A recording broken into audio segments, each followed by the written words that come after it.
जय श्रीराम.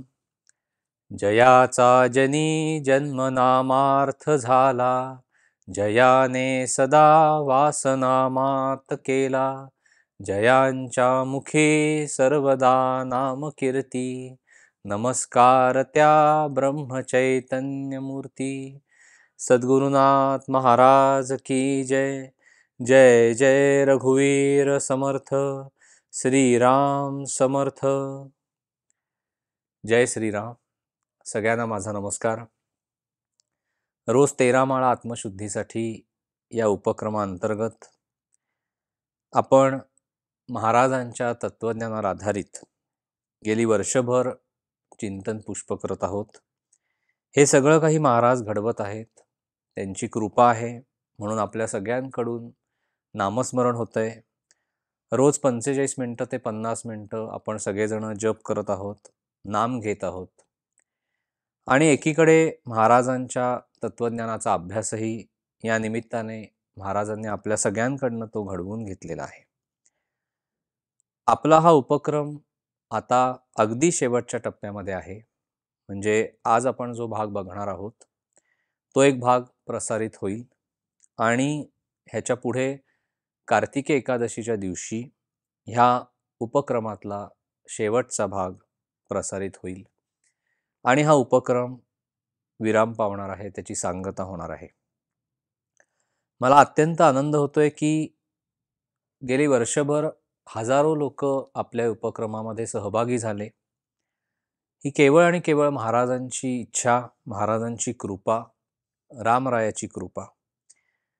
महाराजांच्या सद्गुरूंच्या इच्छेशिवाय काहीही घडत नाही याचा अनुभव आपण सगळ्यांनी घेतला.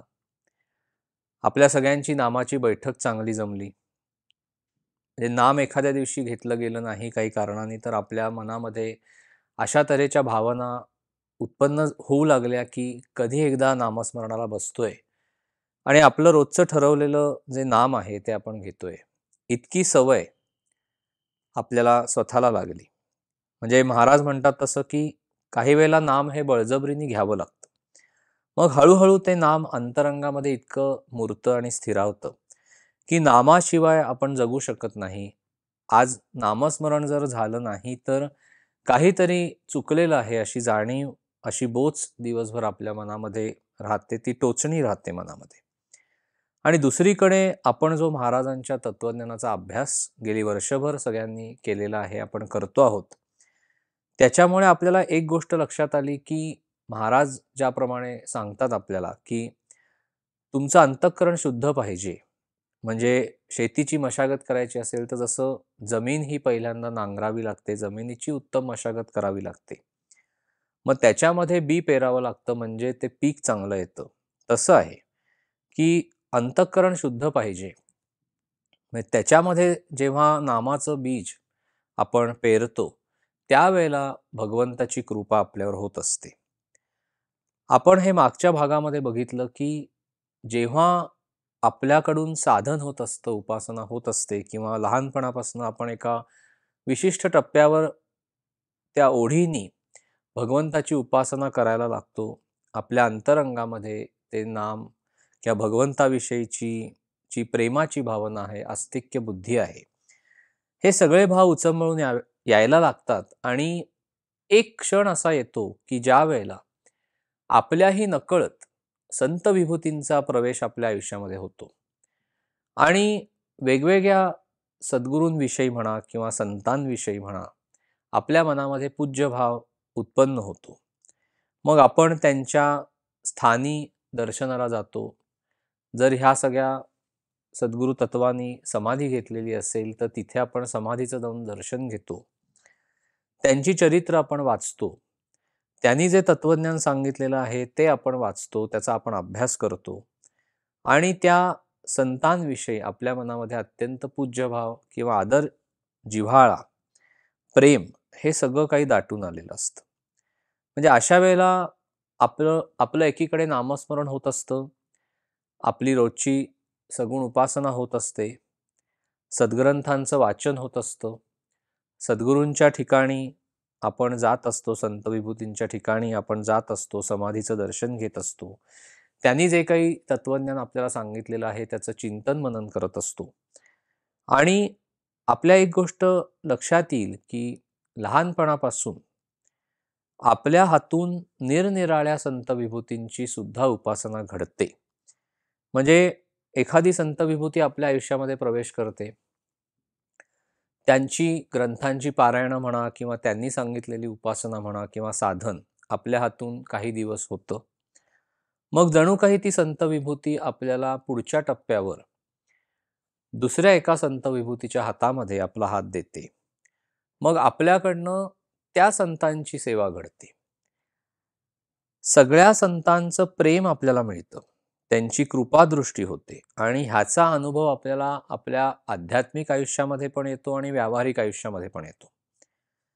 साधकाच्या हातून घडत असलेली उपासना किंवा साधना किंवा त्याची परमेश्वराविषयीची असलेली श्रद्धा किंवा तो जो आस्तिक्य भाव आहे, ती गोष्ट जेव्हा एका विशिष्ट टप्प्यापर्यंत पोहोचते, त्यावेळेला सद्गुरु तत्वाचा प्रवेश साधकाच्या आयुष्यामध्ये होण्याची वेळ जवळ येते.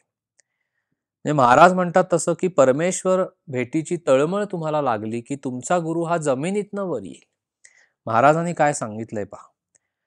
त्यामुळे अनेक संत विभूतींशी संपर्क किंवा संबंध आल्यानंतर, सगळ्यांची सेवा त्या साधकाच्या हातून घडल्यानंतर त्याच्या आयुष्यामध्ये अशी एक वेळ येते की त्याला त्याच्या सद्गुरु तत्वाविषयी किंवा सद्गुरूंविषयी मनामधून अत्यंत ओढ वाटायला लागते. आज आपल्या निरूपणाचा किंवा चिंतनाचा हाच विषय आहे की सद्गुरु प्राप्ती कशी साधकाला होते आणि सद्गुरूंचा प्रवेश त्याच्या आयुष्यामध्ये झाल्यानंतर त्याचं संपूर्ण आयुष्य अंतर्बाह्य कसं बदलतं आणि त्याच्या पारमार्थिक किंवा प्रापंचिक दोन्हीही गोष्टींमध्ये सद्गुरूंची सत्ता कशी काम करते, हे आज आपण बघणार आहोत. म्हणजे साधकाला त्याच्या सद्गुरूंविषयी मनामध्ये ओढ वाटायला लागते. गुरुतत्व जरी एकच असलं, सर्व संत विभूती तितक्याच पूजनीय असल्या तरी सुद्धा त्या सगळ्या संत विभूतींमधली एक संत विभूती अशी असते की त्या साधकाला ते आपले सद्गुरू आहेत, ते आपले मोक्षगुरू आहेत, ते आता आपल्याला मोक्ष देणार आहेत किंवा ते आपल्याला परलोक साधून देणार आहेत, ते आपल्याला नाम देणार आहेत, ते आपल्यावर कृपा करणार आहेत आणि हे माझे सद्गुरू आहेत, ही जी जाणीव आहे ती मनामध्ये उत्पन्न होते. त्यामुळे अशा एखाद्या विशिष्ट संत विभूतींविषयी आपल्या मनामध्ये एक अत्यंत वेगळा आणि पूज्य भाव, म्हणजे तो जो भाव आहे तो आपण शब्दामध्ये वर्णन करू शकणार नाही, ती भावना असते आणि तो एक प्रकारचा आपलेपणाचा भाव असतो. म्हणजे ती अशी एक गोष्ट असते की त्या विशिष्ट संत विभूतींच्या समोर ज्या वेळेला आपण उभे राहतो किंवा त्यांच्या समाधीच्या ठिकाणी आपण जातो, म्हणजे आपल्या आयुष्यामध्ये त्यांचा प्रवेश झाल्यानंतर आपण जेव्हा त्यांच्या समोर जाऊन उभे राहतो किंवा त्यांच्या समाधीच्या ठिकाणी जाऊन उभे राहतो, त्यावेळेला आपल्याला सुद्धा कळत नाही, पण आपल्या डोळ्यातनं अश्रू व्हायला लागतात. आपल्या पूर्ण देहावर एक प्रकारचं गारूड झाल्यासारखं होतं. आपल्याला काहीही सुचत नाही त्या सद्गुरु तत्वाच्या पुढे आल्यानंतर. पूर्ण भावना उचंबळून आलेल्या असतात, अष्टसात्विक भाव जागृत झालेले असतात, आपल्या डोळ्यामधून अखंड अश्रुधारा वाहत असतात, आपल्याला कुठल्याही परिस्थितीचं भान नसतं. पुन्हा पुन्हा ते रूप डोळ्यामध्ये साठवून घ्यावं म्हणून किती वेळा जाऊन आपण त्या समाधीचं दर्शन घेतो हेही आपल्याला कळत नाही. म्हणजे सगुणामध्ये जर सद्गुरू असतील तर गोष्टच निराळी, पण सगुण तत्वाच्या पलीकडे जेव्हा ते सद्गुरु तत्व जातं, म्हणजे समाधीस्थ होतं, तर सूक्ष्म रूपाने असताना सुद्धा त्या स्थानाची ओढ आपल्याला कमी होत नाही. बऱ्याचदा आपल्याला असं वाटतं की हे जे तत्व आहे, हे जे सद्गुरू आहेत, ह्यांच्या बरोबर ते देहामध्ये असताना आपण वावरलेलो आहोत. आपला ह्या सद्गुरूंच्या स्थानाशी, ह्या मातीशी आपला काहीतरी संबंध आहे आपण इथे पूर्वी येऊन गेलेलो आहोत, ही भावना मनामध्ये अत्यंत प्रबळ होते. ज्या गोष्टी डोळ्याला आत्ता जन्मामध्ये दिसत आहेत, त्या सगळ्या गोष्टी मी आधी पाहिलेल्या आहेत, हा भाव मनामध्ये दाटून येतो. आपण कदाचित ह्या भावना कोणाबरोबर बोलू शकत नाही, पण ह्या मनामध्ये दाटून आलेल्या असतात. आणि आपल्या मनामध्ये ही भावना उत्पन्न झालेली असते, की मी माझ्या महाराजांना, मी माझ्या सद्गुरूंना देहामध्ये असताना पाहिलेलं तरी आहे किंवा त्यांच्याबरोबर मी वावरलेलो आहे. एकदा का होईना पण त्यांची दृष्टी माझ्यावर पडलेली आहे, त्यांचा हात माझ्या पाठीवरनं फिरलेला आहे. ही भावना इतकी प्रबळ होते, की इथे आता आपला सद्गुरू तत्वाचा शोध संपतो आणि हे सद्गुरू तत्व साधकाच्या आयुष्यामध्ये प्रवेश करतं. म्हणजे त्याला त्याच्या शरीरावर अष्टसात्विक भाव जागृत होऊन रोमांच उभे राहणं, डोळ्यातनं अश्रुधारा वाहणं, या सगळ्या गोष्टी जेव्हा घडतात, तेव्हा त्याच्या मनाच्या अंतर्गत गाभ्यामध्ये, अंतर्गत पातळीवर त्याला ही खूण पटते, की आता हे आपले सद्गुरू आहेत आणि आता आपल्याला कुठेही दुसरीकडे जायचं नाही. आपला सद्गुरूंचा शोध ह्या स्थानी संपलेला आहे. म्हणजे असं होतं, की आपण आपलं आयुष्य जगायला सुरुवात केल्यानंतर आपल्याला कळायला लागल्यापासून आपली आध्यात्मिक सगळी भूमिका हळूहळू तयार होत जाते. त्या मार्गावर आपलं मार्गक्रमण सुरू होतं. मग एका विशिष्ट टप्प्यावर संत विभूतींचा प्रवेश आपल्या आयुष्यामध्ये होतो. निरनिराळ्या संत विभूती तुमच्याकडनं सेवा घेतात, तुमच्याकडनं भरपूर सेवा घडवून आणतात, तुम्हाला घासून पुसून तुमचं भांडं लखलखीत करतात आणि हळूहळू तुम्ही सद्गुरू तत्वापाशी, सद्गुरूंच्या पाशी येऊन थांबता. त्यावेळेला तुमच्या आयुष्यामध्ये सद्गुरूंचा प्रवेश होतो. साधकाच्या अंतरंगामध्ये सद्गुरू तत्व पूर्ण भावाने प्रकट होतं. ते प्रकट होऊन त्या साधकाला प्रेरणा द्यायला लागतं आणि हे जन्मोजन्मी आपल्याबरोबर सद्गुरू असतात. त्यामुळे आपल्या आत्ताच्या आयुष्यात जरी ते एका विशिष्ट टप्प्यावर सद्गुरू तत्वाची ओळख आपल्याला झालेली असली, तरी ही खूणगाठ आपल्या मनाशी पक्की आपण बांधली जाते आपल्याकडून, की नाही, ह्यांना मी आधी कुठेतरी पाहिलेलं आहे. ह्या सद्गुरूंची माझ्यावर दृष्टी पडलेली आहे. मागच्या जन्मातही आपण कुठेतरी महाराज किंवा सद्गुरू देहामध्ये असताना ह्या सगळ्या काही गोष्टी अनुभवलेल्या आहेत आणि महाराजांनी सांगितल्याप्रमाणे मी जन्मोजन्मी तुमचा सांभाळ करणार आहे. त्यामुळे महाराज जरी देह सोडून सूक्ष्मामध्ये गेले, आपलाही त्यावेळेला मृत्यू झाल्यानंतर पुढे आपल्याला परत जन्म मिळालेला असतो आणि आपण पुन्हा त्याच सद्गुरूंच्या चरणाशी येतो. म्हणजे काय होतं, की आपल्या सर्व जन्मांमध्ये सद्गुरू तत्वाचं आपल्याकडे लक्ष असतं. आपल्या जरी आयुष्याच्या एका विशिष्ट टप्प्यावर सद्गुरू आपल्या आयुष्यात प्रवेश जरी त्यांचा झालेला असला, तरी सुद्धा आपल्या जन्मापासून आपल्या सद्गुरूंचं आपल्याकडे लक्ष असतं. म्हणजे आपल्या हातून एका विशिष्ट भावापर्यंत उपासना पोचली, की मग सद्गुरू तत्वाचं दैवी प्रकटीकरण आपल्या आयुष्यामध्ये होतं.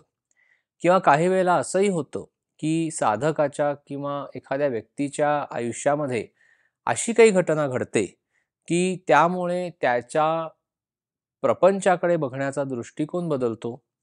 त्याची प्रपंचामधली असलेली आसक्ती पूर्णपणे जाते किंवा कमी होते, क्षीण होते आणि तो खऱ्या सुखाचा शोध घ्यायला बाहेर पडतो. म्हणजे इतके दिवस ज्या प्रपंचामध्ये तो गुरफटलेला असतो, तर त्याच्या आयुष्यामध्ये अशी काही एखादी घटना घडते, की तेव्हा त्याला असं वाटतं, की ज्या प्रपंचामध्ये आपण गुरफटलो, तो प्रपंच हा खोटा आहे, मिथ्या आहे. तो अशाश्वत आहे. तो आपल्याला शाश्वत आनंद, समाधान किंवा शांती यांची प्राप्ती करून देणार नाही. मग खरं सुख कशात आहे? खरा आनंद कशात आहे? खरं समाधान कशामध्ये आहे? तर हे शोधण्यासाठी म्हणून त्याच्या अंतरंगात ती भावना उत्पन्न होते आणि अशा वेळेला त्याचे जे कोण सद्गुरू असतील, ते सद्गुरू तत्व त्याच्या आयुष्यामध्ये अलगदपणे प्रवेश करतं, त्याच्याही नकळत. आणि ती व्यक्ती पूर्णपणे सद्गुरूंना शरण जाते आणि सद्गुरूंना सांगते, की आता माझं संपूर्ण आयुष्य मी तुम्हाला शरणागत भावानी देऊन टाकलेलं आहे. आता तुम्हाला माझ्या आयुष्याचं काय करायचंय ते तुम्ही करा.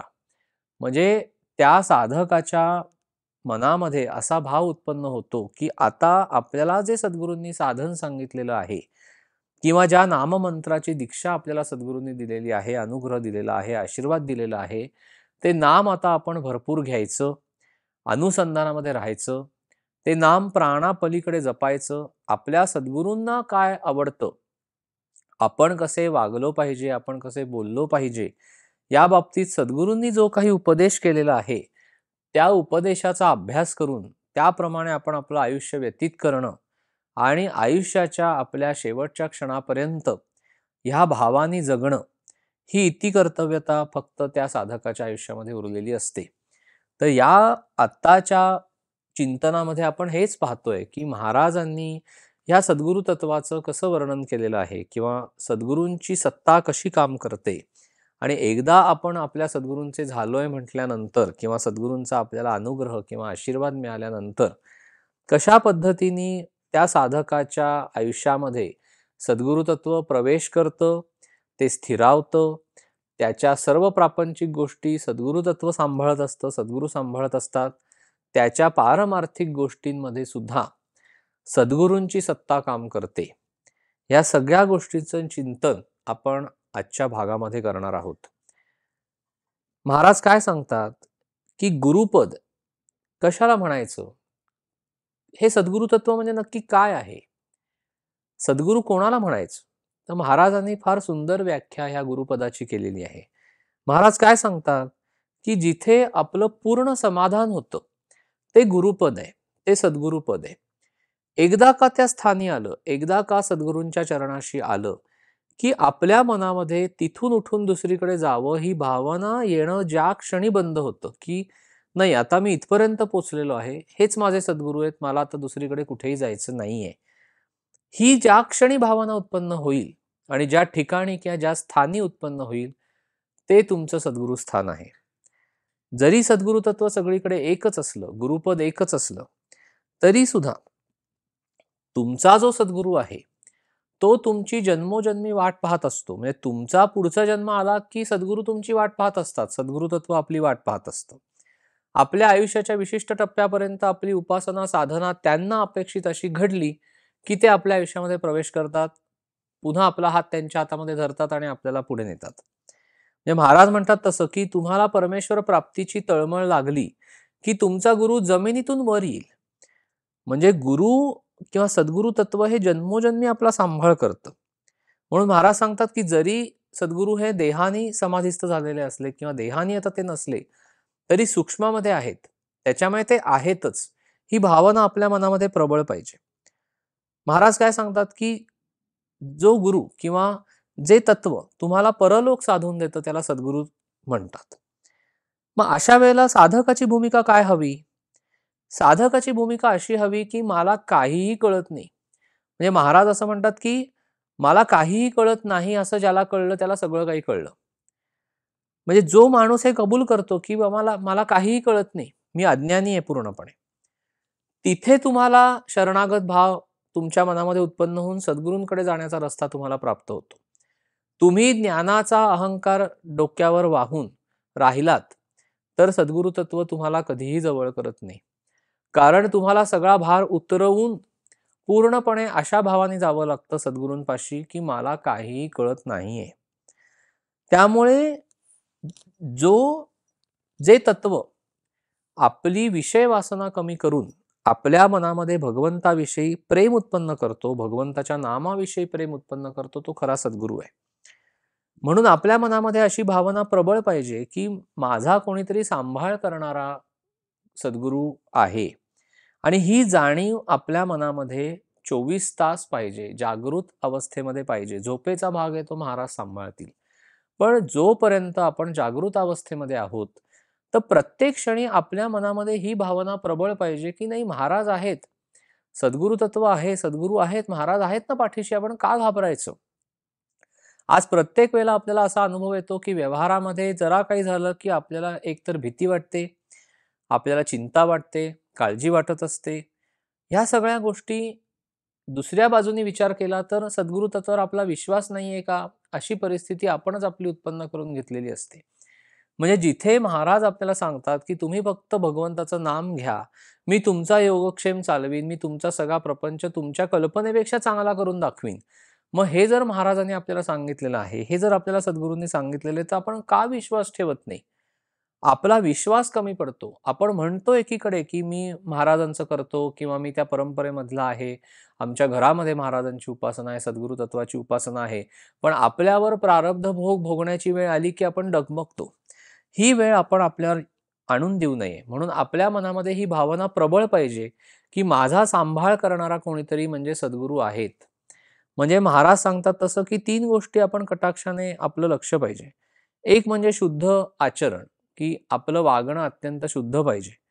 दुसरं नामस्मरण, की आपण नामाला कधी सोडू नये. आणि तिसरी जी गोष्ट आहे ती म्हणजे सद्गुरू तत्वाविषयी महाराजांनी सांगितले, की आपला सांभाळ करणारा कोणीतरी सद्गुरू आहे. ही जाणीव आपल्या मनामध्ये दृढ पाहिजे. पण आपलं कसं होतं, आपलं सगळं करते पण आपण एकतर चालवतो आपल्या मनाने आणि मग तो मनुष्य खड्ड्यामध्ये जाऊन पडतो. सद्गुरू काय करतात? सद्गुरू गाडीवानाचं काम करतात. ते आपल्याला गाडीत बसवतात आणि ती गाडी अशा पद्धतीने म्हणजे देहरूपी गाडी आहे आपली. त्या गाडीला अशा पद्धतीने ते पुढे नेतात चांगल्या रस्त्यावरनं, की आपला कुठेही तोल जात नाही आणि आपल्याला योग्य इच्छित ठिकाणी सद्गुरू पोहोचवतात. म्हणून महाराज काय सांगतात, की तुम्ही भगवंताच्या अनुसंधानामध्ये फक्त मग्न राहा. तुम्ही त्याच्या अखंड चिंतनामध्ये राहा. जसं आपण गाडीमध्ये बसल्यानंतर जो गाडीवान आहे, जो गाडी चालवणारा आहे, त्याच्यावर पूर्णपणे विश्वास ठेवून निर्धास्तपणे जसं झोपी जातो, तसं आपला सद्गुरूंवर पूर्णपणे विश्वास पाहिजे, की आपला सांभाळ करणारा कोणीतरी सद्गुरू आहे, महाराज आहेत, ते मला सांभाळतायत. ही जाणीव आपल्या मनामध्ये अत्यंत प्रबळ पाहिजे. म्हणजे आपल्याला कुठलाही धोका नाही आणि सद्गुरू तत्व हे सदैव सहाय्य करायला येतं आणि हा अनुभव आपल्याच हाती असतो. त्यामुळे सद्गुरू आपल्या आयुष्यामध्ये एकदा आले, की आपल्याला दुसरी कुठलीही इति कर्तव्यता असली नाही पाहिजे. म्हणजे आता काहीही कर्तव्य नाही. जर काही कर्तव्य असेल, तर सद्गुरूंच्या चरणी पूर्णपणे आपला विश्वास, निष्ठा दृढ करणं. सद्गुरूंनी ज्या परमेश्वराकडे जाण्याचा रस्ता आपल्याला दाखवलेला आहे, त्या रस्त्यावर आपण जायला सुरुवात करणं, तो मार्ग आचरणं, भगवंताच्या अनुसंधानामध्ये राहणं, त्याचं नाम घेणं आणि त्या भगवंताविषयी, परमेश्वराविषयी आस्तिक्य बुद्धी मनामध्ये बाळगून राहणं, अंतःकरण शुद्ध ठेवणं आणि आचरण शुद्ध ठेवणं, हे आपलं कर्तव्य आहे. त्यामुळे गुरूंकडे म्हणजे सद्गुरूंकडे गेल्यानंतर आपण काय मागावं त्यांच्याकडे? तर आपण त्यांच्याकडे फक्त समाधान मागावं. कारण समाधान ही एकमेव गोष्ट आहे, की जी फक्त भगवंत आणि भगवंत स्वरूप असलेले सद्गुरू तुम्हाला देऊ शकतात. म्हणजे प्रपंचामध्ये तुम्हाला कधी सुख उपभोगायला मिळेल, कधी दुःख उपभोगायला म्हणजे दुःख तुम्हाला भोगायला लागेल. मग समाधान नक्की कुठे आहे? तर समाधान हे फक्त भगवंतापाशी आहे. समाधान हे फक्त भगवंत स्वरूप असलेल्या सद्गुरूंपाशी आहे. त्यामुळे मला अखंड समाधानामध्ये राहायचंय ही तळमळ ज्याला लागेल, त्याला सद्गुरू तत्वाविषयी ओढ वाटेल. त्याच्या आयुष्यामध्ये सद्गुरू तत्व प्रवेश करेल. सद्गुरू हे उगीचच कोणाच्याही आयुष्यामध्ये जात नाहीत. आपल्या आयुष्यामध्ये सद्गुरू तत्वाचा प्रवेश झालेला आहे, ह्याचाच अर्थ आपण भाग्यवान आहोत. पण ते भाग्य सांभाळणं आणि त्याप्रमाणे सर्व गोष्टी त्यांना आवडतील अशा करणं, त्यांनी सांगितलेल्या साधन मार्गावरनं जाणं हे आपलं कर्तव्य आहे. जर आपण ते साधन केलं नाही, आपण ती जर उपासना केली नाही, तर सद्गुरू तत्वाला ते बोल लावल्यासारखं आहे. म्हणजे आपण सत्कर्माचा अभिमान बाळगला, कर्ते पण आपल्याकडे घेतलं, तर एक प्रकारे आपल्याला हा सद्गुरूंचा विसर पडलेला असतो किंवा रामाचा विसर पडलेला आहे. त्यामुळे अभिमान गेल्याशिवाय आपला राम आपल्याला काही भेटणार नाहीये. म्हणून एकदा का सद्गुरू तत्व आपल्या आयुष्यामध्ये प्रवेश करतं झालं, की आपल्याला दुसरं कुठलंही कर्तव्य उरत नाही. म्हणून आपण आपल्या सद्गुरूंचे आहोत हे छाती ठोकपणे आपल्याला सांगता आलं पाहिजे. बऱ्याचदा काय होतं, आपण कुठेतरी मनामध्ये एक प्रकारे अशी जाणीव घेऊन बसलेलो असतो, की प्रपंच तर आपल्यालाच आपला करायचा आहे. मग प्रत्येक ठिकाणी खरंच सद्गुरू तत्व किंवा भगवंत यांची भूमिका काय आहे? तर महाराज सांगतात तसं सद्गुरू तत्व तुमच्या आयुष्यामध्ये फारशी ढवळाढवळ करत नाही. म्हणजे सद्गुरु तत्व हे तुमच्याकडे पाहत असतं की तुमचं काय चाललंय. 24 तास सद्गुरूंचं तुमच्याकडे लक्ष असतं. ही भावना आपल्या मनामध्ये प्रबळ पाहिजे. म्हणजे महाराज सांगतात तसं की तुम्ही अशी कर्म केली पाहिजेत किंवा कर्म करत असताना अशा पद्धतीने राहिलं पाहिजे की उद्या रामराया जरी तुमच्या पुढ्यात येऊन उभा राहिला तरी तुम्ही करत असलेल्या कृत्याची तुम्हाला लाज वाटणार नाही. तीच गोष्ट भगवंत स्वरूप असलेल्या सद्गुरूंविषयी आपल्या मनामध्ये पाहिजे की उद्या महाराज असे समोर येऊन उभे राहिले तर आपण करत असलेल्या कृत्याची आपल्याला लाज वाटू नये, असं कृत्य आपल्या हातनं घडलं पाहिजे. म्हणजे इतकी जाणीव आपल्या मनामध्ये घट्ट पाहिजे की महाराज इकडे आजूबाजूला कुठेतरी बसलेले आहेत आणि आपण कसं वागतोय, आपण कसं बोलतोय, आपल्या मनामध्ये कोणाविषयी काय भावना येत आहेत, हे सगळं महाराजांना कळत असतं. हे सगळं सद्गुरूंना कळत असतं. हे सगळं सद्गुरु तत्वाला कळत असतं. मग अशा वेळेला सद्गुरु तत्वाची कामगिरी कुठली, तर आपलं कुठे चुकतंय हे सद्गुरू आपल्याला पहिल्यांदा सांगतात. तुमचं काय बरोबर आहे हे कदाचित सद्गुरू तुम्हाला सांगणार नाहीत. ते गृहीत आहेत अशा पद्धतीने वागणं. ते तुमच्यावर कृपा करतील त्याचं फळ द्यायचं म्हणून. पण जर तुमचं वागणं चुकत असेल तर ते तुम्हाला हर तऱ्हेनी अशी काही परिस्थिती तुमच्या आयुष्यामध्ये उत्पन्न करतील, असे काही प्रसंग उत्पन्न करतील की तुमचा अभिमान हा 100 वेळेला ठेचला गेला पाहिजे आणि तुम्हाला ती जाणीव व्हायला पाहिजे की महाराज माझा अभिमान ठेचण्यासाठीच हा प्रसंग मुद्दामून घडवत आहेत. त्याच्यामुळे आपलं जेव्हा जेव्हा चुकतं त्यावेळेला सद्गुरु तत्व आणि महाराज आपल्याला सूक्ष्मामध्ये जाणीव करून देत असतातच की इथे तुझं चुकलेलं आहे, इथे तुझं वागायला चुकलं, इथे तुझं बोलायला चुकलेलं आहे. पण आपण त्याला व्यावहारिक समर्थन देतो आणि महाराजांनाच परत जाऊन सांगतो की मग ती व्यक्तीच माझ्याशी असं वागली किंवा बोलली, मग मी असंच वागणार किंवा बोलणार, ही माझी प्रतिक्रिया आहे. हे जरी कितीही खरं असलं तरी कशा पद्धतीने प्रतिक्रिया व्यक्त करायची याची सत्सद्विवेक बुद्धी आपल्याला सद्गुरूंनी आणि भगवंतांनी दिलेली आहे. त्यामुळे ज्या ज्या वेळेला भगवंताचं विस्मरण होतं त्यावेळेला आपली सत्सद्विवेक बुद्धी जागृत राहत नाही आणि म्हणून आपल्या हातनं चुकीचं कर्म घडतं. त्या त्या ठिकाणी सद्गुरु तत्व आपल्याला सांगतं की बघ तू हे चुकतोयस, तू विचार करायला चुकतोयस, तू असा विचार करता कामा नये, मला तुझ्याकडनं हे अपेक्षित नाही. ह्या सगळ्या गोष्टी जरी म्हणजे सद्गुरू जर देहात असतील तर ते तुम्हाला स्पष्टपणे सांगतील समोर, पण जरी ते देहात नसतील, ते सूक्ष्मामध्ये असतील, तर ते सूक्ष्मातून येऊन तुमच्या मनाच्या अंतरंगात ही भावना उत्पन्न करून देतात की तू चुकतोयस, तुझं वागणं चुकतंय, तुझं बोलणं चुकतंय, तू अनेक विषय विकार आणि वासना मनामध्ये घेऊन बसलायस, अत्यंत अभिमानाने तू लोकांशी वागतोयस, हे सगळं काही तुमचे दोष तुम्हाला दाखवतील महाराज.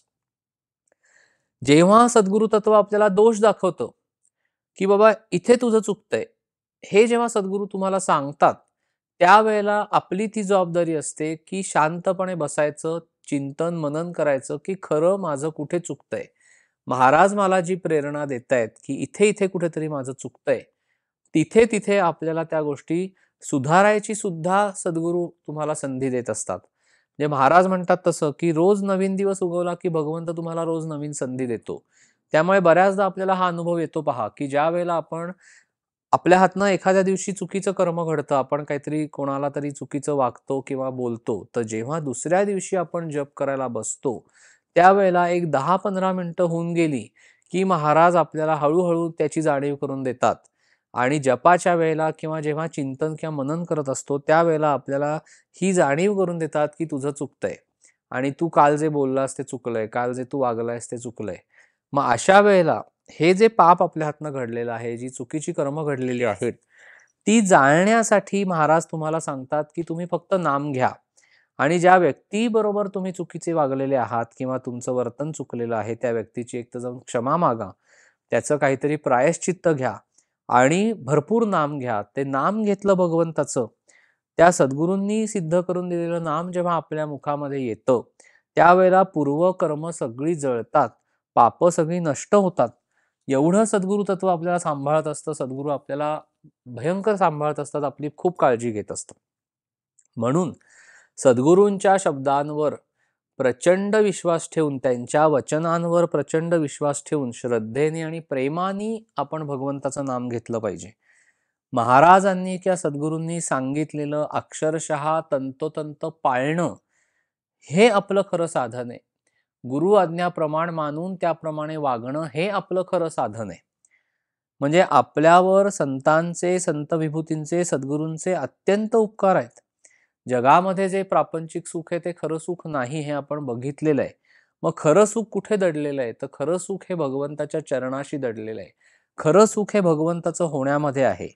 त्यामुळे परमेश्वराच्या प्राप्तीमध्ये, म्हणजे परमेश्वराकडनं जो काही आनंद किंवा समाधान मिळतं, ते घेण्यामध्ये खरं तर सुख आहे.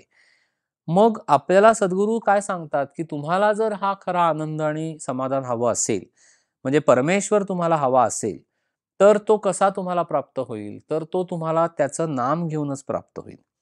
आणि वेद काळापासून ते आत्तापर्यंत सर्व साधू संतांनी, विभूतींनी हेच सांगितलंय, की तुम्ही फक्त भगवंताचं नाम घ्या. त्या नामामध्ये भगवंत वसलेला आहे. म्हणजे जेवढं प्रेमाने, भक्तीने, अतिउत्कटतेने, एकाग्रतेने आपण जेव्हा भगवंताचं नाम घेऊ, त्यावेळेला भगवंताच्या अस्तित्वाची जाणीव आपल्याला होईल. आणि हे सगळं संतांनी आपल्याला अत्यंत कळकळीने, कंठरवाने सांगितलेलं आहे, की तुम्ही फक्त भगवंताचं नाम घ्या. नामस्मरण करण्यासारखा दुसरा कुठलाही उपाय नाही, हे सर्व संतांनी कळकळीने सांगितलंय. म्हणून सद्गुरू आपल्याला जे सांगतात त्याप्रमाणे वागणं हे आपलं कर्तव्य आहे. जो काही संतांचा कटाक्ष कर्ममार्गावर आहे, तो याच करता आहे, की कर्मानी जो अभिमान उत्पन्न होतो, कर्तेपणा स्वतःकडे घेतल्यामुळे, म्हणजे कर्म सोडून राहणं आपल्याला शक्य होत नाही. कारण आपण सगळेजण प्रपंचामध्ये आहोत, त्याच्यामुळे आपल्याला कर्म न करता राहणं शक्य नाही.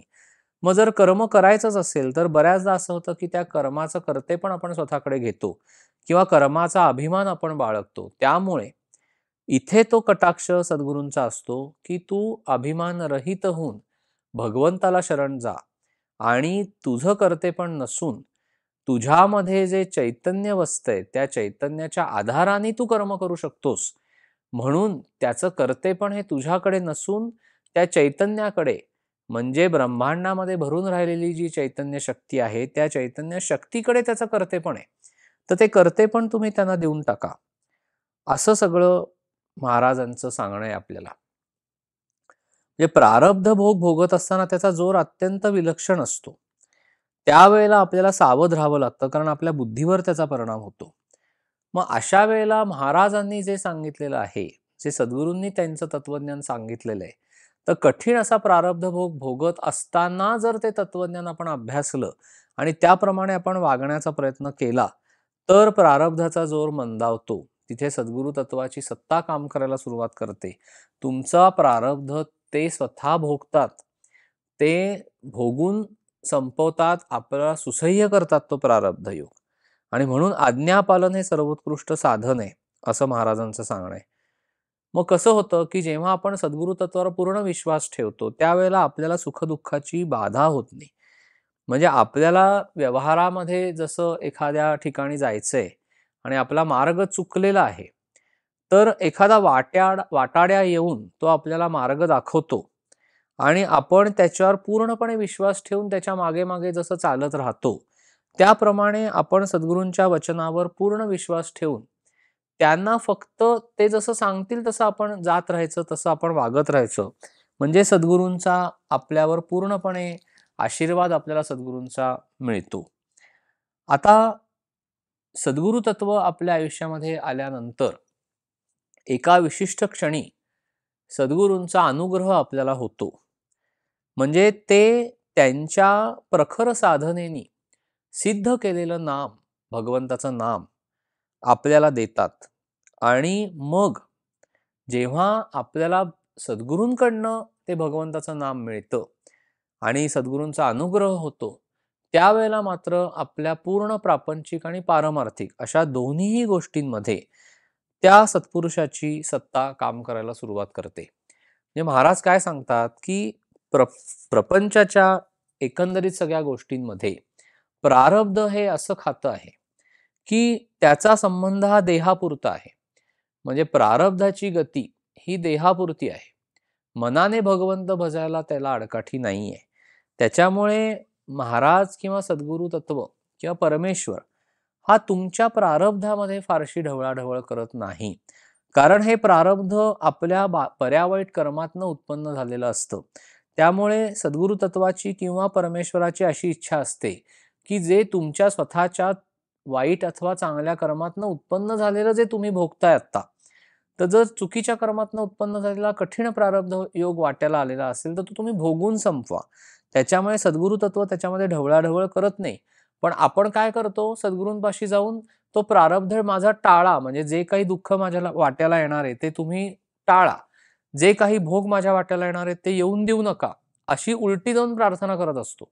म्हणजे त्यावेळेला आपल्या मनाची भूमिका अशी पाहिजे की जो काही प्रारब्धाचा भोग माझ्या आज वाट्याला आलेला आहे तो माझ्या गतकर्मांचंच फळ म्हणून मला मिळालेला आहे. तर महाराज तुम्ही आज आता माझ्या आयुष्यात सद्गुरू म्हणून आलेले आहात ना, तर तुम्ही हा प्रारब्ध भोग भोगण्यासाठी मला ताकद द्या. म्हणजे महाराजांना हे आवडतं की तुम्ही तुमचा प्रारब्ध भोग भोगून संपवा.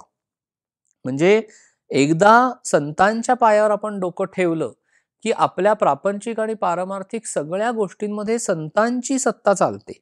जे काही आपल्या आयुष्यामध्ये घडतं ते त्यांच्या इच्छेने घडतं. ते ढवळाढवळ करणार नाहीत, पण त्या व्यक्तीच्या कल्याणासाठी जर जरूर असेल तरच फक्त ते ढवळाढवळ करतील. आणि ते सुद्धा प्रापंचिक बाबतीत. पारमार्थिक बाबतीमध्ये मात्र पूर्णपणे सद्गुरूंची सत्ता काम करते. तुम्ही कितीही आपण कर्तेपण घेण्याचा प्रयत्न केला तरी सुद्धा सद्गुरूंच्या ताब्यामध्ये आपल्या सगळ्या गोष्टी असतात. म्हणजे पारमार्थिक गोष्टी किंवा प्रापंचिक गोष्टी दोन्हीही गोष्टींवर सद्गुरूंची सत्ता काम करत असते. म्हणजे जेव्हा आपण उपासना करत असतो, जेव्हा सद्गुरूंनी सांगितलेलं साधन आपण करत असतो, जेव्हा मनाने आपण सद्गुरूंशी एकरूप झालेलो असतो, त्यावेळेला ती एकरूपता अखंड टिकण्यासाठी त्यांनी जे नामाचं साधन सांगितलंय ते सुद्धा आपल्याला अखंडपणे करावं लागतं. म्हणजे आज मी नामस्मरण केलं, मग मध्ये 3-4 दिवस नाम घेतलंच गेलं नाही. मग परत मला आठवण झाली, परत मी जरा जास्त नाम घेतलं, परत 3-4 दिवस नामस्मरण झालं नाही. तर अशा पद्धतीने जर नामस्मरण तुमचं होत असेल तर सद्गुरु तत्वाचा अनुभव आपल्याला येणार नाही. सद्गुरु तत्वाचं प्रकटीकरण आपल्याला आपल्यामध्ये होणार नाही. कारण अनुग्रह ही अशी गोष्ट आहे की ती एका विशिष्ट टप्प्यावर घडते. आता ज्या समाधीच्या ठिकाणी म्हणा किंवा देहामधल्या गुरूंकडनं अनुग्रह होणं, किंवा समाधीस्थळी अनुग्रह होणं, किंवा काही जणांच्या बाबतीत, काही सद्गुरू स्थानांच्या बाबतीत अशा पद्धतीने नाममंत्राचा अनुग्रह दिला जात नाही. तर तिथे आपण त्याला आशीर्वाद मिळणं असं म्हणूया. म्हणजे जेव्हा संत विभूतींचा किंवा सद्गुरु तत्वाचा अनुग्रह किंवा आशीर्वाद आपल्याला प्राप्त होतो, त्यावेळेला आपल्याला त्यांनी जे काही नाम दिलेलं असतं ते त्यांनी प्रखर साधना करून ते भगवंताचं नाम त्यांनी सिद्ध केलेलं असतं. म्हणजे महाराज म्हणतात तसं की भगवंताचं नाम हे स्वतः सिद्धच आहे, त्याला बाहेरून येऊन काही सिद्ध करायची आवश्यकता नाहीये. पण जेव्हा सद्गुरु तत्वाला त्यांच्या सद्गुरूंकडनं ते नाम प्राप्त झालेलं असतं, मग ते अत्यंत प्रखर साधना करून ते नाम स्वतः सिद्ध करतात आणि ते सिद्ध केलेलं नाम त्यांच्या शिष्याला देतात. तर त्यावेळेला जेव्हा तो शिष्य किंवा साधक नामस्मरण करायला जेव्हा सुरुवात करतो, त्यावेळेला त्याच्या हे लक्षात येतं की अनुग्रह घ्यायच्या आधी तो ज्या पद्धतीने नामस्मरण करत होता आणि अनुग्रह झाल्यानंतर आता त्याचं नामस्मरण कशा पद्धतीने घडतंय, हा अनुभव त्याला मिळतो. कारण अनुग्रह झाल्यानंतर त्या नामाच्या किंवा त्या नामस्मरणाच्या मागे सद्गुरूंची सत्ता काम करते. म्हणून आपण हे आधीच्याही चिंतनामध्ये बघितलं की ज्या वेळेला म्हणजे ठराविक ठिकाणी ठराविक वेळी तुम्ही तिथे जपाला बसलं पाहिजे, नामस्मरणाला बसलं पाहिजे. आपलं कर्ते पण इतकंच आहे की आपण आसन घेऊन सद्गुरूंच्या तसबिरी पुढे किंवा मूर्तीपुढे बसणं, आपल्या भगवंताच्या सगुण मूर्तीपुढे नाम घेण्यासाठी किंवा नामस्मरण करण्यासाठी आसन घालून बसणं, इथपर्यंतच आपलं कर्तेपण आहे. एकदा का त्या आसनाला नमस्कार केला, हातामध्ये जपाची माळ घेतली, डोळे बंद केले की जे काही घडणार आहे ते सद्गुरु तत्व घडवणार आहे. मग अशा वेळेला जेव्हा एक साधन विशिष्ट टप्प्यापर्यंत जातं किंवा नामस्मरण एका विशिष्ट टप्प्यापर्यंत जेव्हा जाऊन पोचतं, त्यावेळेला आपल्या अंतरंगामध्ये ही भावना उत्पन्न व्हायला सुरुवात होते, की नाही, आता मला सद्गुरूंच्या ठिकाणी जायचंय आणि आता मला सद्गुरूंचा अनुग्रह हवा आहे. म्हणजे इतके दिवस मी जे भगवंताचं नाम घेतोय ते आता मला सद्गुरूंकडनं मिळावं. ही भावना अत्यंत मनामध्ये प्रबळ होते. अत्यंत त्या भावना सतत दाटून येत राहतात. म्हणजे पहिल्यांदा अशी एक भावना मनामध्ये येते, की अनुग्रह घेतल्यानंतर ते सगळे नियम आपल्याला पाळता येतील का? मग खरंच घ्यावा का? ह्या सगळ्या टप्प्यातनं सुद्धा तो साधक एका क्षणी बाहेर पडतो आणि मग त्याला महाराजांशिवाय किंवा सद्गुरूंशिवाय दुसरं काहीही दिसत नाही. मग तो म्हणतो, की नाही, आता फक्त महाराजांच्याकडे जायचंय आणि नामाचा अनुग्रह घ्यायचा आहे. फक्त सद्गुरूंच्या पाशी आता मला जायचंय. मला आता नाम त्यांच्याकडनं घ्यायचं आहे आणि बास, मला आता दुसरं आयुष्यामध्ये काहीही नको. ही जेव्हा त्याची अवस्था येते, त्यावेळेला सद्गुरू तुम्हाला बोलवून घेतील आणि तुम्हाला अनुग्रह देतील. मग तो जो क्षण असतो, तो साधकाच्या आयुष्यातला परमोच्च क्षण, की ज्या वेळेला सद्गुरूंच्या चरणकमलावर त्याचं मस्तक, त्याचं डोकं त्याने टेकवलेलं असतं. त्याच्या डोळ्यातनं अश्रुधारा वाहत असतात. त्याचं शरीर अत्यंत पुलकित आणि रोमांच त्याच्या शरीरावर उभे राहिलेले असतात. तो अत्यंत भावविभोर अशा अवस्थेमध्ये असतो आणि त्याला काहीही दुसरं सुचत नसतं, त्याला दुसरं काहीही कळत नसतं. मग देहामध्ये असलेले सद्गुरू किंवा समाधीस्थ सद्गुरू जरी असले तरी सुद्धा वाणी रूपातनं जेव्हा ते नाम त्याच्या कानावर पडतं, त्यावेळेला तो सर्वोच्च परमोच्च क्षण त्याच्या पारमार्थिक आयुष्यातला अनुभवत असतो, की आता आपण महाराजांचे झालो. आता महाराजांनी आपल्याला अनुग्रह दिला. आता सद्गुरूंनी आपल्याला अनुग्रह दिला. म्हणजे इतके दिवस आपण महाराजांचा हात धरलेला होता. आता महाराजांनी आपला हात त्यांच्या हातामध्ये धरला. आता सद्गुरूंनी त्यांच्या हातात आपला हात धरला. आता सद्गुरूंनी आपल्याला त्यांचं म्हटलेलं आहे. ही भावना अत्यंत प्रबळ होते मनामध्ये आणि खरोखरीच ते सगळं आपल्याला जेव्हा मिळतं, प्राप्त होतं, ते घेऊन जेव्हा आपण आपल्या स्थानी परत येतो, त्यावेळेला त्याच्यानंतर जे नामस्मरण सुरू होतं, तर तो फरक आपल्याला लक्षात येतो, की आधी आपण जे नाम घेत होतो, ते कुठेतरी विस्कळीत असं होत असायचं. पण आता महाराजांच्याकडनं अनुग्रह झाल्यानंतर किंवा सद्गुरूंकडनं अनुग्रह झाल्यानंतर मात्र ते प्रबळपणे, प्रखरपणे, अत्यंत जीवापाड जपावं अशा पद्धतीने ते नामस्मरण घडतंय. आणि मग एकदा का ते नाम अनुग्रहाद्वारे मिळालं, की मग मात्र त्या साधकाच्या आयुष्यामध्ये फक्त सद्गुरूंची सत्ता काम करते.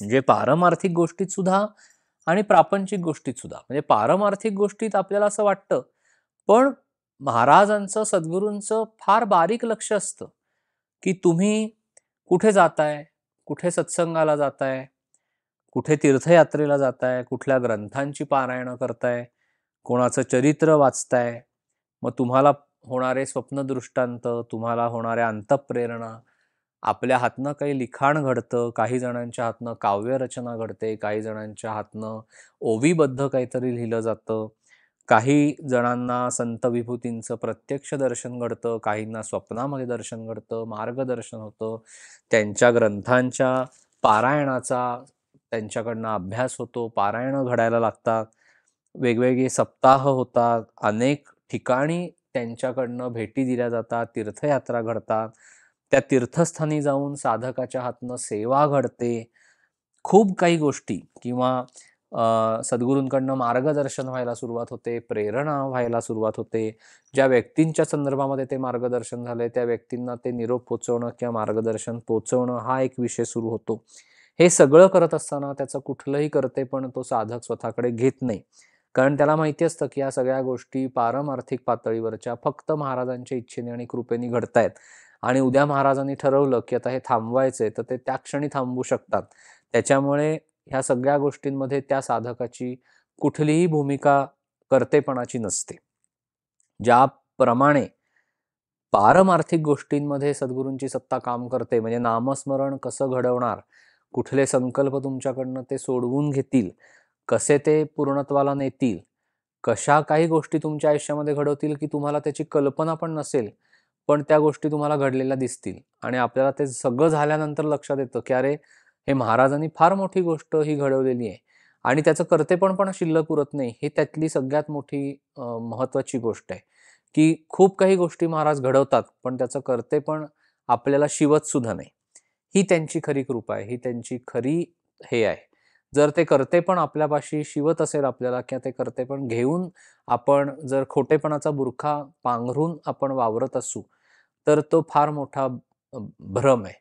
त्याच्यामुळे आपल्याला एकदा काही आपण महाराजांच्या चरणाशी गेलो की जे काही आपल्या बाबतीमध्ये घडतं आहे, तर ते सगळं महाराजांच्या इच्छेने आणि कृपेने घडतं, ही भावना अत्यंत प्रबळ पाहिजे.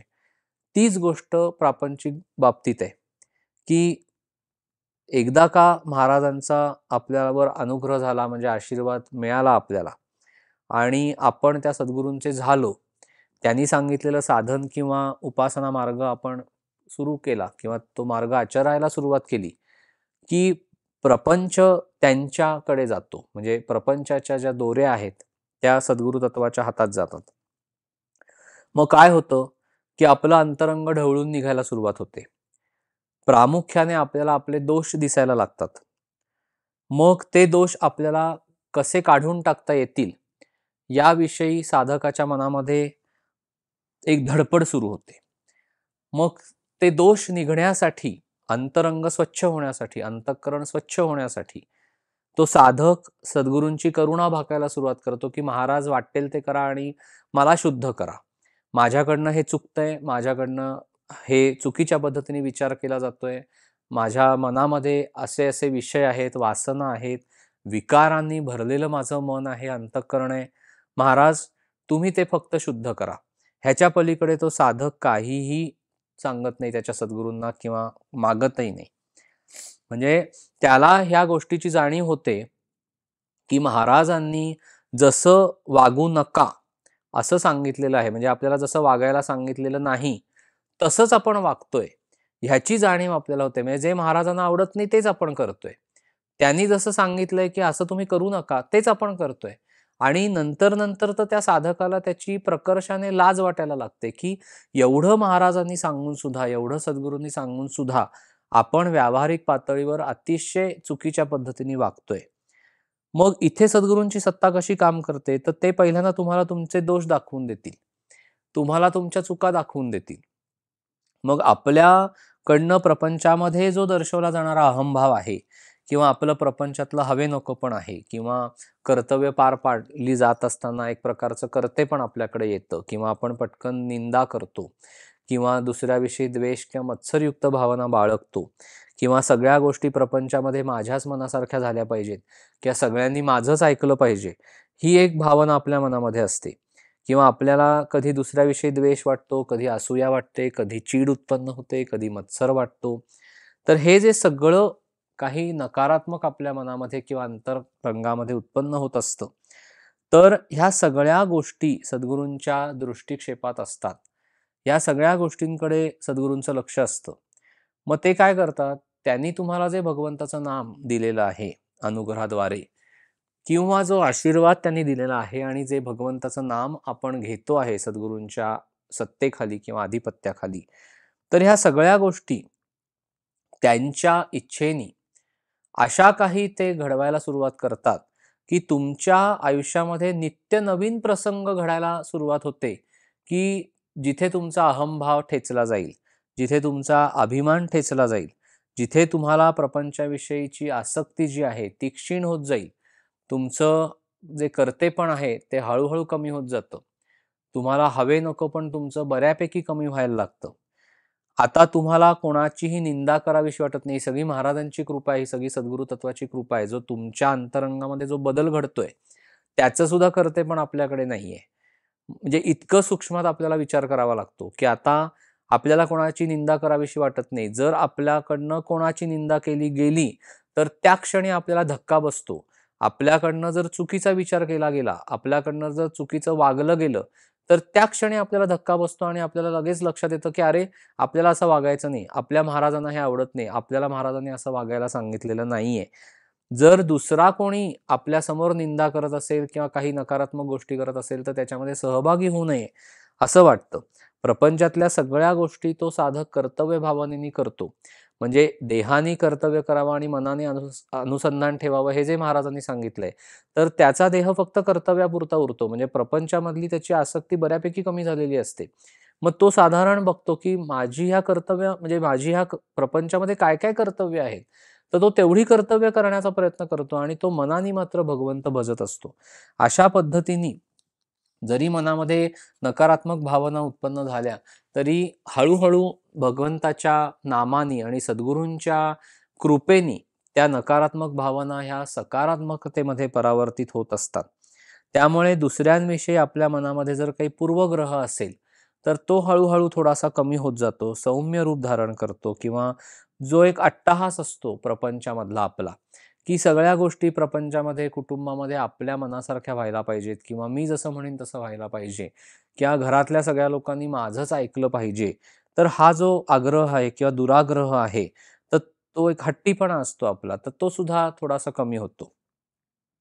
प्रपंचामध्ये आधी काही घटना घडून गेलेल्या असतात, त्याच्यामुळे आपल्या मनात कोणाविषयी राग असतो, तिरस्कार असतो, द्वेष असतो, मत्सर असतो, असूया असते, संताप असतो, चीड असते. या सगळ्या भावना जेवढा आपण नाम घेत जाऊ, जेवढं नामस्मरण करत जाऊ, जेवढा जप आपण करत जाऊ, तेवढं ते सगळं महाराजांच्या, सद्गुरूंच्या कृपेने कमी-कमी होत जातं. आणि मुख्य ही भावना मनामध्ये उत्पन्न होते, की प्रपंचामध्ये आपल्याला महाराजांनी किंवा सद्गुरूंनी ज्या पद्धतीने ठेवलेलं आहे, ज्या परिस्थितीमध्ये ठेवलेलं आहे, त्या परिस्थितीमध्ये आपलं अखंड समाधान टिकून राहतं आणि ह्याचा अनुभव साधकाला येतो. त्यामुळे जरी दुसऱ्या माणसाला अधिक चांगली परिस्थिती जरी मिळालेली असली किंवा जास्त अनुकूल परिस्थिती जरी लाभलेली असली, तरी त्याच्या परिस्थितीबरोबर आपण तुलना न करता आपण स्वतः ज्या परिस्थितीमध्ये आहोत, म्हणजे आहे त्या परिस्थितीमध्ये समाधान टिकवून ठेवण्याचा प्रयत्न करतो. अशा पद्धतीने अनुग्रह झाल्यानंतर प्रापंचिक गोष्टीमध्ये आणि पारमार्थिक गोष्टींमध्ये सद्गुरूंची सत्ता काम करते. म्हणजे प्रारब्ध योगानुसार घडणाऱ्या गोष्टींमध्ये सद्गुरू ढवळाढवळ करणार नाहीत. पण तो प्रारब्ध भोग भोगण्याची ताकद ते देतात. त्याची तीव्रता ते कमी करतात. अशा वेळेला ते साधकाची मनस्थिती स्थिर राखतात. म्हणजे त्याला अशा पद्धतीने कवच किंवा बळ देतात. त्याच्या प्रापंचिक कर्तव्य पूर्ततेसाठी, प्रारब्ध भोग भोगण्यासाठी, त्या कठीण प्रसंगाला तोंड देण्यासाठी सद्गुरु तत्व बळ देतं. ते अशा पद्धतीने साधकाभोवती असं वातावरण उत्पन्न करतात, की वाटेल त्या परिस्थितीमध्ये, प्रतिकूल परिस्थितीमध्ये साधकाची मनस्थिती स्थिर राहते. त्याचं साधन, उपासना उत्तम चालते. त्याची प्रापंचिक कर्तव्य तो उत्तम पद्धतीने पार पाडतो आणि हे सगळं करत असताना त्याच्या आयुष्याला नामाचं, भगवंताचं, सद्गुरूंचं अधिष्ठान असल्यामुळे त्याला त्याचा आनंद आणि समाधान टिकवून ठेवता येतं. आणि ही सद्गुरूंची फार मोठी कृपा आहे आणि इथे सद्गुरू तत्व आपल्या पाठीमागे आहे, ही भावना साधकाच्या मनामध्ये अत्यंत प्रबळतेने उत्पन्न होते. म्हणजे महाराज असं म्हणतात तसं, की ज्याला प्रपंच उत्तम करता आला त्यालाच परमार्थ साधला. त्यामुळे ह्या वचनाचा तो साधक अनुभव घेत असतो, की उत्तम पद्धतीने प्रपंचही पार पाडला जातो. त्यातली कर्तव्यही उत्तम पद्धतीने पार पाडली जातात आणि हे सगळं करत असताना मनाची भूमिका अशी राहते, की नाही ह्यात माझं काही कर्तेपण नाहीये. जे काही आहे ते सगळं महाराजांचं आहे. जे काही आहे ते सगळं सद्गुरूंचं आहे आणि भगवंताविषयीचा अस्तिक्य भाव, प्रेम, श्रद्धा मनामध्ये अत्यंत छान पद्धतीने ती स्थिरावलेली असते आणि ते जे भगवंताचं तत्व आहे, सद्गुरूंचं जे तत्व आहे, ते त्याच्या अंतरंगामध्ये प्रवेश करून ते तिथे स्थिर झालेलं असतं. तिथे ते विसावा घेत असतं आणि ह्याचा आनंद आणि समाधान त्या साधकाच्या चेहऱ्यावर दिसत असतो, त्याच्या देहबोलीतून दिसत असतो. तो अत्यंत समाधानाने राहत असतो. हे सगळं सद्गुरूंच्या कृपेने चालतं. ही सद्गुरूंची त्याच्यावर कृपा असते, की वाटेल ते जरी झालं तरी त्याच्या चेहऱ्यावरचा आनंद आणि समाधान काही कमी होत नाही. म्हणजे तो कितीही कठीण प्रारब्ध भोग भोगत असला तरी तो सद्गुरूंच्या कृपेने समाधानाचं आयुष्य जगत असतो. ही सद्गुरूंची सत्ता आहे आणि म्हणून सद्गुरूंना अनन्य भावाने शरण जा असं महाराज सांगतात, की सद्गुरूंना आपण इतक्या आनंद भावाने शरण गेलं पाहिजे, की सद्गुरूंचं मन आणि आपलं मन हे एकाकार व्हायला पाहिजे, एकरूप व्हायला पाहिजे. म्हणजे गुरुला किंवा सद्गुरूंना अनन्य शरण जाणं म्हणजे आपल्यातला मीपणा मारणं आणि सद्गुरूंना शरण जाणं, आपल्यातला मीपणा कमी करणं. आपल्यामधला मीपणा समूळ मेल्याशिवाय आपल्याला सद्गुरूंचं होता येत नाही. तर हा मीपणा कशामुळे मरतो? तर सद्गुरूंनी जे आपल्याला साधन सांगितलेलं आहे, ते नामाचं साधन आपण करत गेलो. त्यांना पाहिजे असलेलं साधन आपण केलं. सतत नामस्मरणाच्या योगाने आपण भगवंताच्या अनुसंधानामध्ये राहिलो, तर विषय, वासना आणि विकारांना डोकं वर काढायला जागाच मिळत नाही, वेळही मिळत नाही. त्यामुळे आपलं मन अतिशय शुद्ध होत जातं, तरल होत जातं, आपलं अंतःकरण शुद्ध होत जातं आणि त्याचं प्रकटीकरण शुद्ध आचरणामध्ये घडतं. ह्या सगळ्याला नामाचं अधिष्ठान असतं, भगवंताचं अधिष्ठान असतं आणि सद्गुरू तत्वाचं अधिष्ठान असतं. म्हणजे महाराज एक छोटंसं उदाहरण देतात, की ज्याप्रमाणे नोकरीमध्ये आपण वरिष्ठाच्या मर्जीप्रमाणे वागतो, त्यामुळे वैयक्तिक जबाबदारी आपल्यावर येत नाही. त्या आणि कर्तेपणाही शिवत नाही.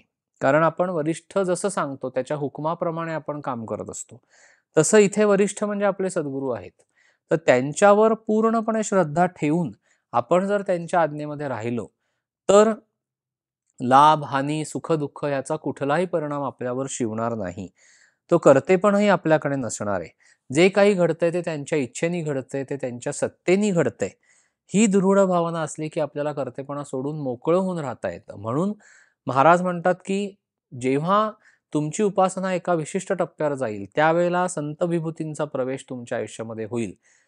त्या संत विभूती तुमच्याकडनं काही विशिष्ट उपासना घडवतील आणि मग तुमचे सद्गुरू तुमच्या आयुष्यामध्ये प्रवेश करतील. त्या सद्गुरू तत्वाचा एकदा का आयुष्यामध्ये प्रवेश झाला, की त्यांचा आशीर्वाद आपल्याला मिळेल, त्यांचा अनुग्रह आपल्यावर होईल. ते आपल्याला सिद्ध केलेलं नाम देतील आणि ते नाम आपल्या आयुष्याच्या शेवटच्या क्षणापर्यंत घेत राहणं, आपलं अंतःकरण शुद्ध ठेवणं, आपलं आचरण शुद्ध ठेवणं, हेच सद्गुरूंनी सांगितलेलं साधन आहे आणि हे प्राणापलीकडे जपणं एवढंच आपलं खरं तर कर्तव्य आहे. जय श्रीराम.